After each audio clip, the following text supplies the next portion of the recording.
जय हिंद।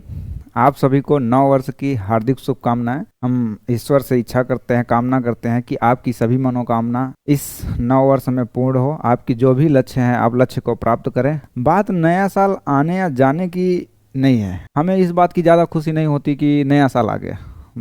बात असली मजा तो तब है जब आप कुछ नया करें, कुछ नई शुरुआत करें। जो बीत गया सो बात गई, माना वो बेहद प्यारा था। हरिवंश राय बच्चन जी कहते हैं ना, तो जो बीत गया सो बीत गया। लेकिन नया साल आया तो आप नया क्या शुरुआत कर रहे हैं। तो मजा तभी है जब नया साल का खुशी इस बात में है कि आप नया क्या शुरुआत कर रहे हैं। और जो साल गया उसमें भी कुछ अच्छा बुरा होगा, था और रहेगा, और जो आ रहा है इसमें भी कुछ अच्छा बुरा होगा। हम भारत के प्रोस्पेक्ट में ही बात करें तो 2025 में, जैसे भारत के अगर हम अंतर्राष्ट्रीय संबंध के बारे में बात करें तो भारत का अंतर्राष्ट्रीय संबंध, जैसे कुछ देशों से हमारा दूरियां बढ़ी हैं। जैसे अमेरिका के केस में बात करें तो जितना संबंध 2024-23 में जितने अच्छे संबंध थे, अभी उससे थोड़े संबंध कम सही है। ट्रंप से हमारे थोड़ी दूरियां हुई ट्रंप की वजह से। लेकिन हम रसिया के संबंध में बात करें तो हमारे रसिया से संबंध पहले भी मजबूत थे, लेकिन आज के समय में मोदी और पुतिन के नेतृत्व में भारत का संबंध और गहरा हुआ है। ऐसे हम अपने पड़ोसी देशों के बारे में बात करें तो हमारे संबंध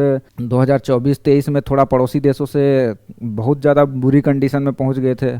पाकिस्तान से तो बुरी कंडीशन में रहता ही है, लेकिन हमारे पड़ोसी देश जैसे ये श्रीलंका हो गया, म्यांमार हो गए, मालदीव हो गए, बांग्लादेश हो गए, नेपाल हो गए, इनसे भी हमारे संबंध थोड़े कट हुए थे। लेकिन 2025 में इनमें सुधार हुआ था।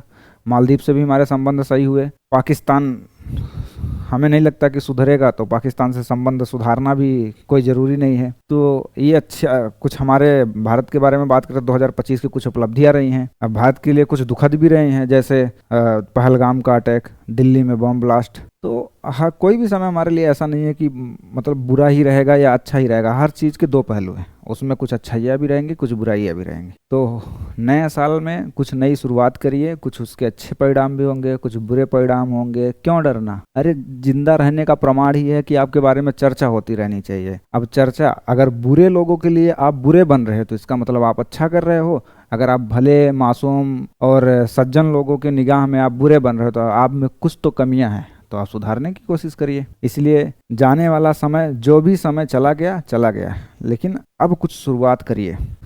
दोस्तों के साथ खेलते हुए, मस्ती करते हुए, पढ़ते हुए, काम करते हुए, जिस भी क्षेत्र में आप लगे हुए हैं पूरी श्रद्धा तत्परता से लग जाइए और ये जीवन जीने की कोशिश करिए। मुट्ठी में बंद नहीं होगा कुछ, तो में आप खाली हाथ ही जाएंगे। तो इसलिए कुछ ऐसा मलाल न रह जाए जाते समय कि मैंने ये नहीं किया, वो नहीं किया। तो यही समय है, करने की पूरी कोशिश करिए। इसलिए कहते हैं कि तू जहाँ खड़ा है वहीं से शुरुआत कर, जीवन तेरा ऊपर वाला देख लेगा, तू कुछ प्राप्त कर। अतीत को सोचकर ना समय बर्बाद कर, चल अभी से उठ जा, लग जा और अपने सपने साकार कर। इस नए साल में ऐसा प्रण लीजिए।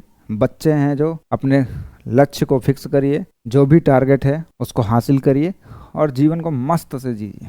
कुछ मिलेगा, कुछ खो जाएगा, क्योंकि जब सांस आपकी नहीं होगी, एक दिन ये छोड़ देगी, तो ये जो सांसारिक माया है ईश्वर द्वारा रची है वो भी सब छूट जाएगा। लेकिन आप उसमें कितने अच्छे तरीके से जीवन अपना यापन करते हैं, कैसे बिताते हैं, ये आपके निर्णय पर डिपेंड करेगा। तो कुछ ऐसा निर्णय लीजिए कि आपका ये समय, ये वर्ष और आने वाले हर साल का एक आधार निर्माण करिए जो एकदम अच्छे से गुजरे।